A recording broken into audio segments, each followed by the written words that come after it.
My name is Bella. My student number is S0441017. Hugh here. The new biotics let us run, climb, and dance.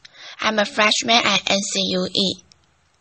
Looking deeply inside nature, full of magnifying glass of science, designers extract principles, process and materials that are forming the very basis of design methodology. From synthetic contrasts that resemble biological materials, to computational math that emulate real process, nature is driving design. Design is also driving nature. In realm of genetics, regenerative medicine, and synthetic biology, designers are growing novel technologies, not foreseen or anticipated by nature. Bionics explore the interplay between biology and design. As you can see, my legs are bionic. Today I will tell human stories of bionic integration, how electromechanics attached to the body and implanted inside the body are beginning to bridge the gap between disability and ability, between human limitation and human potential. Bionics has defined my physicality. In 1982, both of my legs were amputated due to tissue damage from frostbite, incurred during a mountain climbing accident. At that time, I didn't view my body as broken. I reasoned that a human being can never be broken. Technology is broken. Technology is inadequate. This simple but powerful idea was a call to arms to advance technology for the elimination of my own disability and ultimately the disability of others. I began my developing specialized limbs and allowed me to return to the vertical world of rock and ice climbing. I quickly realized that the artificial part of my body is mutable, able to take on any form, any function. A blank slate for which to create, perhaps, structure that could extend beyond biological capability. I made my height adjustable. I could be as short as 5 feet or as tall as I like. So when I was feeling bad about myself, insecure, I would jack my height up. But when I was feeling confident and suave, I would knock my height down a notch just to give the competition a chance. Narrow edge feet allow me to climb steep rock fissures where the human foot cannot penetrate, and skip feet enable me to climb vertical ice walls without ever experiencing muscle leg fatigue. Through technological innovation, I returned to my sport stronger and better. Technology had eliminated my disability and allowed me a new climbing process. As a young man, I imagined a future world where technology so advanced could ride the role of disability, a role in which neural implants would allow the visual impaired to see, a role in which the paralyzed could walk via body exoskeletons. Sadly, because of deficiencies in technology, disability is rampant in the world. This gentleman is missing 3 limbs. As a testimony to current technology, he is out of the wheelchair, but we need to do a better job in bionics to allow one day full rehabilitation for a person with this level of injury. At the MIT Media Lab, we have established the Center of Extreme Bionics. The mission of the center is to put forth fundamental science and technological capability that will allow the biomechatronic and regenerative repair of humans across a broad range of brains and body disabilities. Today, I'm going to tell you how my legs function, how they work, as a cases in point for this center. Now, I make sure to shave my legs last night because I knew I had been showing them off. Bionics entails the engineering of extreme interface. There's free extreme interface in my bionic limbs. Mechanical, how my limbs are attached to my biologic body. Dynamic, how they move like flesh and bone. And electrical, how they communicate with my nerve system. I will begin with mechanical interface. In the area of design, we still do not understand how to attach device to the body mechanically. It's extraordinary to me that in this day and age, one of the most mature, oldest technologies in the human timeline, the shoe, still give us blister. How can this be? We have no idea how to attach things to our bodies. This is the beautifully lyrical design work of Professor Nero Oxman at the MIT Media Lab, showing specially varying exoskeletal impedance shown here by color variation in this 3D print model. Imagine a future where clothing is stiff and soft where you need it. When you need it for optimal support and flexible without ever causing discomfort. My bionic limbs are attached to my biological body via synthetic skin with fitness variations that mirror my underlying tissue biomechanics. To achieve that mirroring, we first developed a mathematical model of my biological limb. To that end, we use imaging tools such as MRI to look inside my body to figure out the geometries and location of various tissues. We also took robotic tools. Here's a 14 actuate circle that goes around the biological limb. The actuators come in, find the surface of the limb, measure this envelope shape, and then they push on the tissues to measure tissue compliances at each anatomical point. We combine this imaging and robotic data to build a mathematical design description of my biological limb, shown on the left. You can see a bunch of points, or nodes. At each node, there is a color that represents tissue compliances. We then do a mathematical transformation to the design of the synthetic skin, shown on the right. And we have discovered optimality is where the body is stiff, the synthetic skin should be soft. Where the body is soft, the synthetic skin is stiff.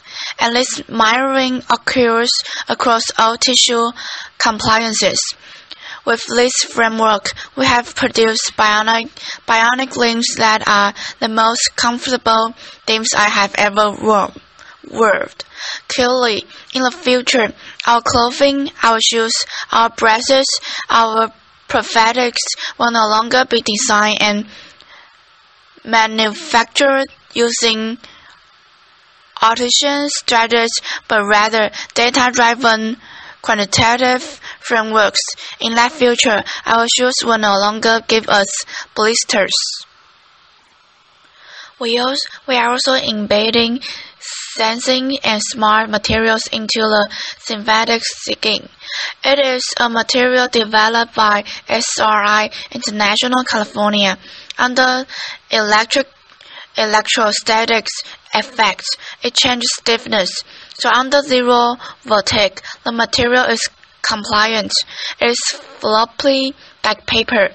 Then the button is pushed, a voltage is applied, and it becomes stiff as a board. We embed this material into the synthetic skin that attach my bionic limb to my biological body. When I walk here, it's no vertigo. My interface is soft and compliant. The button is pushed.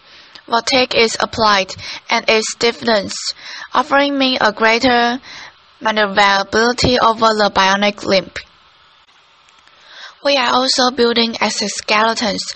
These exoskeletons become stiff and soft in just the right areas of the rounding circle to protect the biological joints from high impacts and degradation. In the future, we will all be wearing exoskeletons in common activities such as running. Next, dynamic interface. How do my bionic limb move like flesh and bone? At my MIT lab, we studied how humans with normal physiologies stand, walk, and run. What are the muscles doing, and how are they controlled by a spinal cord? This basic sciences motivates what we build. We are building bionic ankles, necks, and hips. We are building body parts from the ground up.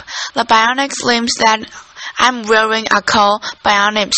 They are being fitted to nearly 1,000 potentials, 40 of which have been mounted U.S. soldiers. How does it work? At hair strike, under computer control, the system controls stiffness to attenuate the shock of the limb hitting the ground. Then, at my stance, the bionic limb outputs high torques and powers to lift the person into the working stride, comparable to how muscles work in the calf region. This bionic propulsion is very important clinically to patients. So on the left, you can see the bionic device worn by a lady. On the right, a passive device is worn by the same lady. This fails to emulate normal muscles function, enabling her to do something everyone should be able to do: go up and down their steps at home. Bionics also allows the extraordinarily athletic feat. Here's a gentleman running up the rocket pathway. This is Steve Martin, not the comedian who lost his leg in a bomb blast in Afghanistan. We are also building exoskeletal structures using those same principles that wrap around the biological limbs. This gentleman does not have any leg condition, any disability. He has a normal physiology, so those exoskeletons are applying muscle-like torques and powers, so that his own muscles need not apply those torques and powers. This is the first exoskeleton in history that actually augments human walking. It significantly reduces metabolic cost. It is also profound in its augmentation that when a normal healthy person wears the devices for 40 minutes and then takes it off, their own biological legs feel ridiculously heavy and awkward. We are beginning the age in which machines attached to our bodies will make us stronger and faster and more efficient. Moving on to electrical interface. How do my bionic limb communicate with my nerve system? Across my residual limb are electrodes that measure the electrical pulse of my muscles. Let's communicate to the bionic limb. So when I think about moving my phantom limb, the robot tracks those movement desires. This diagram shows fundamentally how the bionic limb is controlled. So we model the missing biological limbs, and we have discovered what reflex occurred, how the reflex of the spinal cord are controlling the muscles, and that capability is embedded into the link chips of the bionic limb. What we have done then is we modulate the sensitivity of the reflex, the medial spinal reflex, with the major signal. So when I reflex my muscles in my radial limb, I get very little torque and power. But the more I fire my muscles, the more torque I get, and I can even run. And that was the first demonstration of running growth under neural command. Feels great. We want to go a step further. We want to actually close the loop between the human and the bionic internal limbs. We are doing experiments where we are growing nerves, transected nerves through channels or micro channels areas. On the other side of the channel, the nerves then attach to cell, skin cell, and muscle cell. In the motor channels, we can sense how the person wishes to move. That can be sent out wirelessly to the bionic limb. Then on the bionic limb can be converted to stimulations in adjacent channels, sensorinous channels. So when this is fully developed and for human use, persons like myself will now only have sympathetic limbs that move like flesh and bone, but actually feel like flesh and bone. This video shows Visa Metallic shortly after being fitted with 2 bionic limbs. Indeed, bionics is making a profound difference in people's lives. Oh my God! Oh my God! I can't believe it! It's just like I have got a real leg. Now, don't start running. Now turn around and do the same thing, walking up, but get on your heel to toe, like you would normally just walk on the level ground. Try to walk right up the hill. Oh my God, is it pushing you up? Yes, I can't even describe it. It's pushing you right up. Next week, I'm visiting the center. Thank you. Next week, I'm visiting the Center of Medicare and Medicaid Services. I'm going to try to convince CMS to grant appropriate code language and pricing so this technology can be made available to the patients that need it. Thank you. It is not well appreciated, but over half of the world's population suffers from some form of cognitive, emotional, sensational, sensorial, or motor condition, and because of poor technology, too often conditions result in disability and a poorer quality of life. Basic level of physiological function should be a part of our human rights. Every person should have the right to live life without disability if they so choose. The right to live life without several depressions. The right to see a loved one in the cases of seeing impaired, or the right to walk or to dance in the cases of limb paralysis or limb amputation. As a society, we can achieve those human rights if we accept the propositions that humans are not disabled.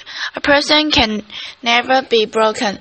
Our built environment, our technologies are broken and disabled. We the people need not accept our limitations, but can transcend disability through technological innovation. Indeed, through fundamental advance in bionics in this century, we will set a technological foundation for an enhanced human experience, and we will end disability. I'd like to finish up with one more story, a beautiful story. The story of Adrian Harris Davis. Adrian lost her left leg in the Boston terrorist attack. I met Adrian when this photo was taken at Spartan's Rehabilitation Hospital. Adrian is a dancer, a ballroom dancer. Adrian breathes and lives dance. It is her expression. It is her art form. Naturally, when she lost her limbs in the Boston terrorist attack, she wanted to return to the dance floor. After meeting her and driving home in my car, I thought, I'm an MIT professor. I have resources. Let's build her a bionic limb.